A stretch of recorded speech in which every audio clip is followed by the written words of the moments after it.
Bago ko tuluyang isara ang libro ng kwento nating dalawa,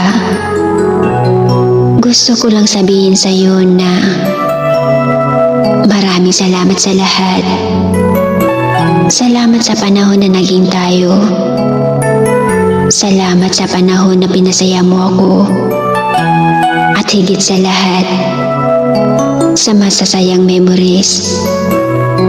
Babaunin ko yun hanggang saan man ako dadalhin ng tadhana.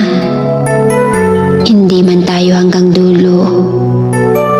Pero God knows kung gaano ako kasaya sa mga panahon na naging tayo. Mag-iingat ka palagi ha. At magpakapokus ka sa lahat ng mga pangarap mo. Kahit hindi man tayo, ituloy mo lang ang buhay mo. I love you, goodbye.